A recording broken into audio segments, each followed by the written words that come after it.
सरदार वल्लभ भाई पटेल कि जिन्हें भारत के लौह पुरुष भी माना गया है, उनके जीवन की यह सत्य घटना है कि जब वो छोटे थे, स्कूल में पढ़ रहे थे, तो स्कूल गांव से बहुत दूर थी।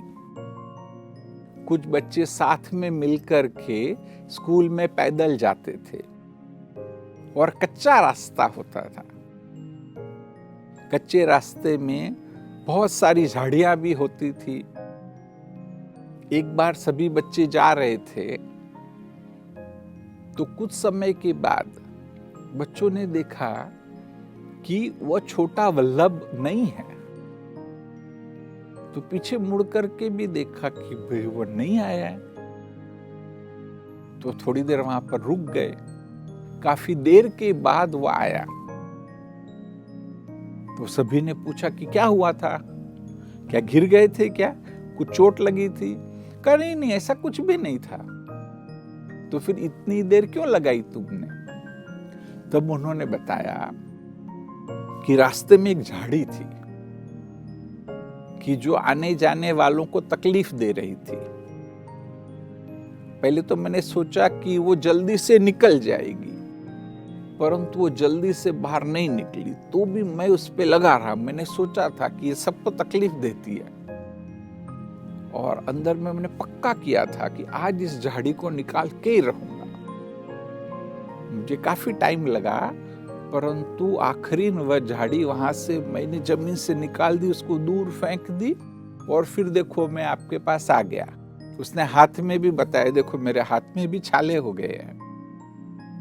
तो बच्चों को आश्चर्य हुआ। जब मैंने उदाहरण सुना तब ये अंदर में आया कि जो हमारे में कहेंगे कि एक पर्सनालिटी,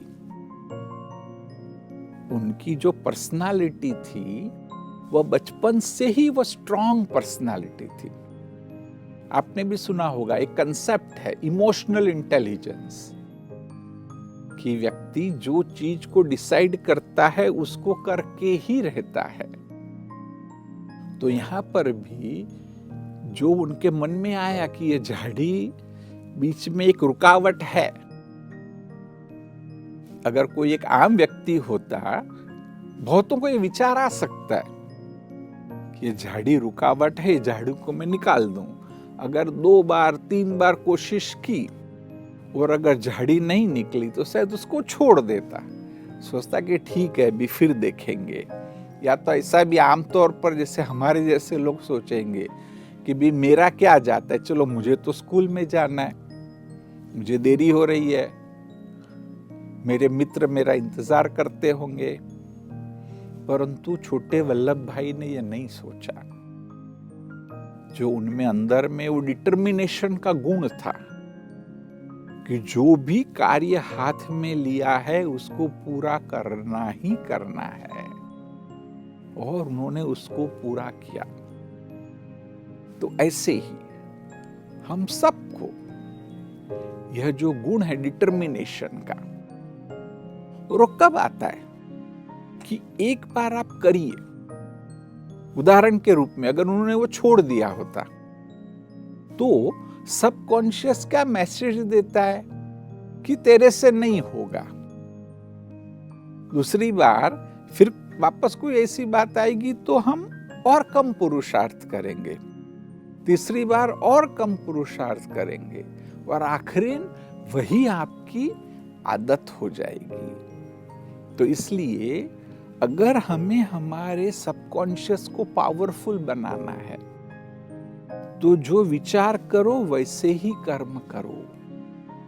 भल शुरुआत छोटी सी बात से करो।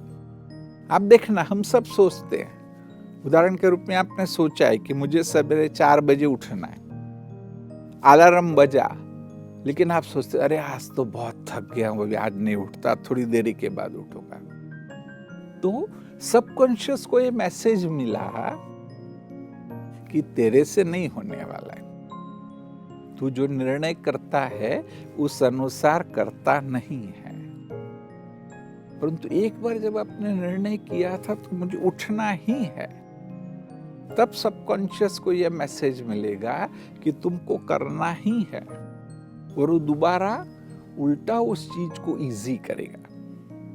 हो सकता है कि शुरू में आप जो गोल्स रखो बल थोड़े छोटे रखो, परंतु जो निर्णय किया उसको इम्प्लीमेंट करना ही करना है, उसको प्रैक्टिकल में रखना ही रखना है। फिर आप अपने लक्ष्य को भले बढ़ाते जाओ। तो ऐसे करते करते हमारे में जबरदस्त शक्ति है। वो जो अंदर में हमारे में ऊर्जा है, जो पावर है, वो पावर भी दिन प्रतिदिन आपका साथ देती जाएगी, और आखिर आप भी वल्लभ भाई पटेल की तरह ही उतने सफल भी बन सकते हैं। हम सब में ये शक्ति है। ऐसा नहीं सोचिए कि वो कोई स्पेशल क्वालिटीज को लेकर के आए थे। उन्होंने भले संस्कार होंगे, परंतु बचपन से ही जो सफल व्यक्ति में क्वालिटीज की जरूरत है उसको नर्चर किया था, और जब उसको उन्होंने नर्चर किया था तो जीवन भर उनको भी काम आया, हमारे सारे देश को भी उनकी क्वालिटीज ने मदद की। ओम शांति।